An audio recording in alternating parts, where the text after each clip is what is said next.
To my channel प्रोमेड हिंदी। आज का हमारा टॉपिक है जक्स्टाग्लोमेरुलस एपरेटस।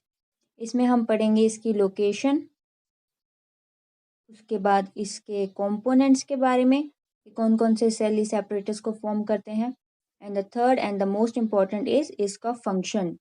किडनी में इसका फंक्शन क्या है, इसका इम्पोर्टेंस क्या है। जो हमारी बॉडी का ब्लड वॉल्यूम है उसको कंट्रोल करने में इसका बहुत इंपॉर्टेंट रोल होता है, इसको हम अभी देखेंगे। सो फर्स्ट हम देखते हैं नेफ्रॉन, जो कि हमने पिछली वीडियो में डिस्कस किया था, उसको एक बार रिवाइज कर लेते हैं। दिस इज पीसीटी, ये है डिसेंडिंग लूप ऑफ हैनले, फिर है ascending loop of Henle, and ये है DCT, this is collecting duct. जो जेजी एपरेटस है इसमें हम मेनली फोकस करेंगे डीसीटी एंड एफरेंट आर्टीरियोल में। ये दोनों जो पार्ट्स हैं ये दोनों ही मिलकर बनाते हैं जेजी एपरेटस की जो स्पेशलाइज्ड सेल्स होती हैं उसका फॉर्मेशन होता है। सो हम ब्लड कैपिलरीज देखते हैं अभी, efferent arteriole, then afferent arteriole.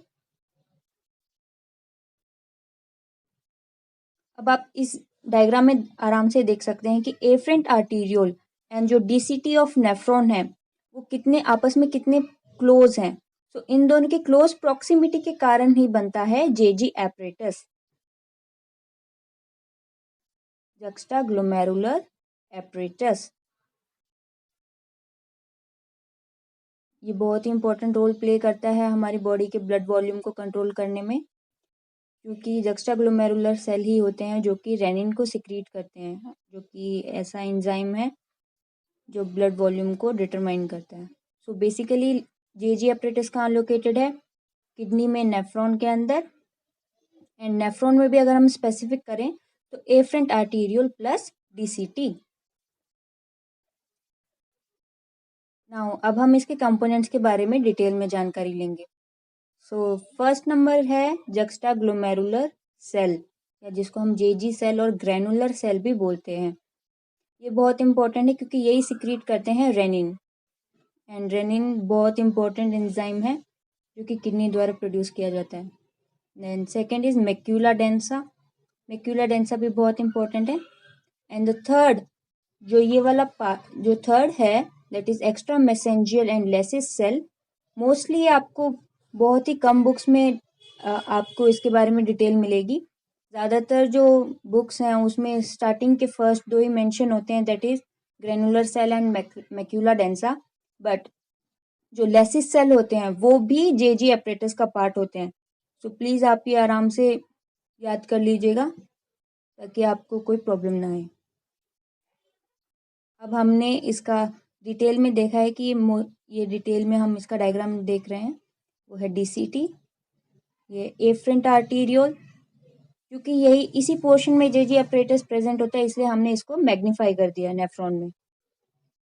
And ये जो आपको एक डीसीटी में अलग तरीके के सेल दिख रहे हैं, दैट इज मैक्यूला डेंसा, जो कि ग्रीन इंक से इंडिकेट करे गए हैं।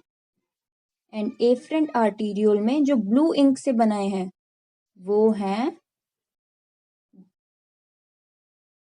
ग्रेन्युलर सेल्स या फिर जेजी सेल। तो डीसीटी में है macula densa and JG cell है एफरेंट आर्टीरियोल में।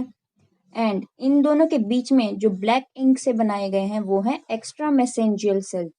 अब एक्स्ट्रा मैसेंजियल है तो इसका मतलब इंट्रा मैसेंजियल्स भी होंगे।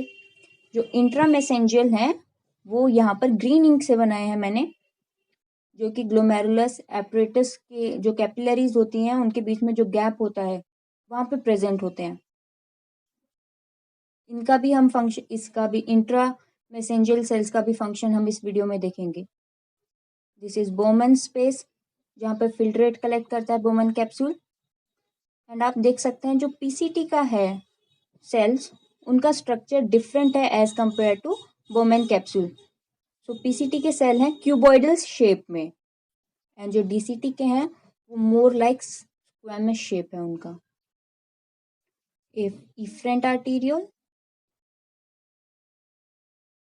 अब macula densa, granular cell and extra mesangial cell, ये तीनों मिलके फॉर्म करते हैं जेजी एपरेटस।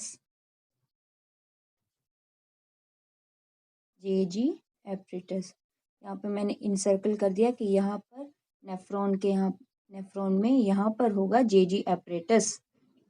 एंड ये जो ग्रीन कलर के स्पेशलाइज स्ट्रक्चर हैं ये है पोडोसाइट्स। पोडोसाइट्स के बारे में हम इससे पहली वाली वीडियो में डिस्कस कर चुके हैं ऑलरेडी।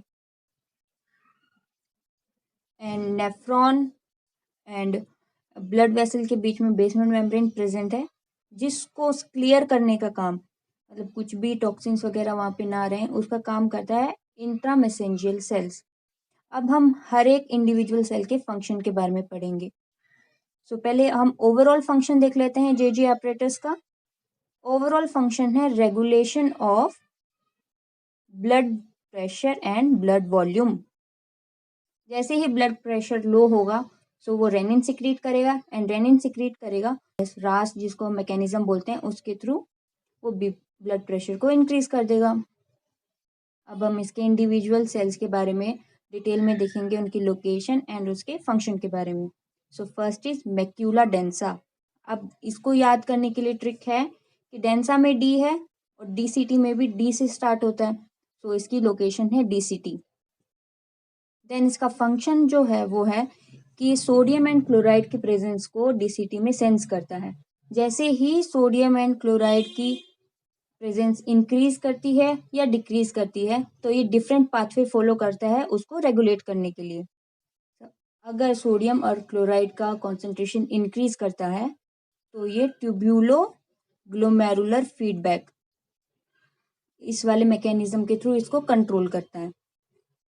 अब इस मैकेनिज्म में बेसिकली होता क्या है, बेसिकली इसमें एडिनोसाइन सिक्रीट करता है। ये एडिनोसाइन जो कि नॉर्मली एक वेसोडाइलेटर है, बट इस वाले केस में ये वेसो कॉन्स्ट्रिक्टर की तरह एक्ट करेगा। वेसो कॉन्स्ट्रिक्टर का मतलब ये ब्लड वेसल के डायमीटर को कम करेगा। अब ब्लड वेसल का डायमीटर अगर कम हो गया तो एफरेंट आर्टेरियोल के थ्रू जो ब्लड पोर हो रहा है बोमेन्स कैप्सूल में वो ऑलरेडी डिक्रीज कर जाएगा। अगर बोमेन कैप्सूल में ही ब्लड कम आ रहा है तो फिर डीसीटी में ऑलरेडी कम आएगा, और ब्लड कम है तो सोडियम एंड क्लोराइड का कॉन्सेंट्रेशन भी डिक्रीज कर जाएगा। सो इस मैकेनिज्म के थ्रू ये सोडियम एंड क्लोराइड के कॉन्सेंट्रेशन को डिटरमाइन करता है। तो ब्लड वॉल्यूम डिक्रीज करने के बाद सोडियम एंड क्लोराइड दोनों का कॉन्सेंट्रेशन डिक्रीज कर जाएगा। देन अगर सोडियम एंड क्लोराइड का कॉन्सेंट्रेशन कम हुआ तो उसको बढ़ाने का मैकेनिज्म करेगा, मतलब इसको एक नॉर्मल रेंज में रखना है, ना ज़्यादा कम ना ज़्यादा। तो ये सिक्रीट करेगा nitric oxide, and nitric oxide के साथ रेनिन सिक्रीट करेगा, एंड जैसे ही रेनिन सिक्रीट हुआ तो वेसोडाइलेशन हो जाएगा वाया रास मैकेनिज्म। तो वेसोडाइलेशन जैसे ही हुआ तो जैसे वहाँ पे वेसो कॉन्स्ट्रिक्शन के बाद ब्लड वॉल्यूम कम हुआ तो इसमें वेसोडाइलेशन के बाद ब्लड वॉल्यूम बढ़ जाएगा।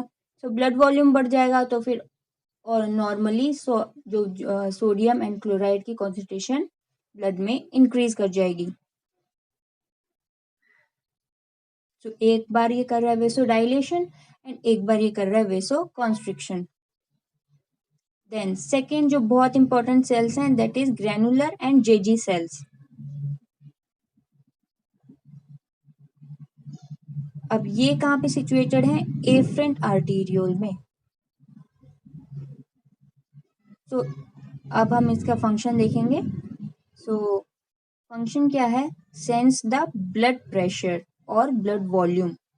तो ब्लड प्रेशर, जब भी प्रेशर को कोई भी चीज सेंस करती है तो वो किसके थ्रू करती है, वाया बेरो रेसिप्टर्स। बैरो रेसिप्टर्स क्या करते हैं, प्रेशर को सेंस करने का काम करते हैं।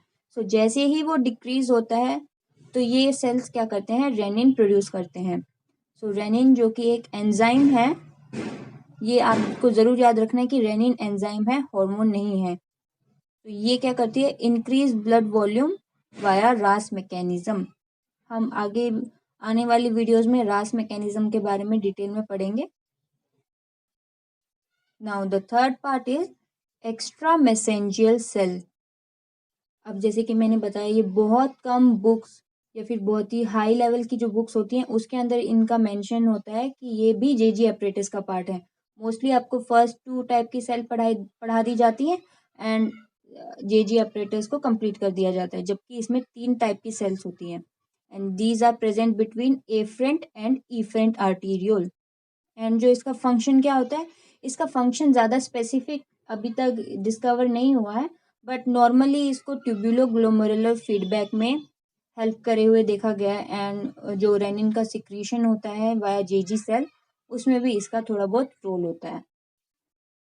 But these are part of JG apparatus, ये आपको पक्का याद रखना है। देन जो फोर्थ टाइप की सेल है, ये जेजी एपरेटस का पार्ट नहीं है। मैं ऑलरेडी रिपीट कर रही हूँ कि ये जेजी एपरेटस का पार्ट नहीं है, बट हमने एक्स्ट्रा मैसेंजियल पढ़ी, इसीलिए मैं इंट्रा मैसेंजियल के बारे में बता रही हूँ। तो इंट्रा मैसेंजियल सेल जो होती हैं वो ग्लोमेरुलस कैपिलरीज के बीच में प्रेजेंट थी, जैसे कि आपने देखा। तो इनका काम क्या होता है कि बेसमेंट मेम्ब्रेन को क्लियर करने का, फिल्टर करने का काम होता है कि कोई भी डेब्रीज या फिर कोई किसी भी प्रकार का टॉक्सिन उसमें प्रेजेंट ना रहे। तो जितना, जैसे कि हमने देखा कि बेसमेंट मेम्ब्रेन के थ्रू भी फिल्ट्रेट पास आउट होता है, तो जैसे जितनी साफ हम छलनी रखते हैं तो उतना आसानी से फिल्ट्रेशन प्रोसेस हो पाता है। So thanks for watching my video. अगर आपको ये वीडियो अच्छा लगे तो प्लीज़ लाइक शेयर और सब्सक्राइब कीजिएगा।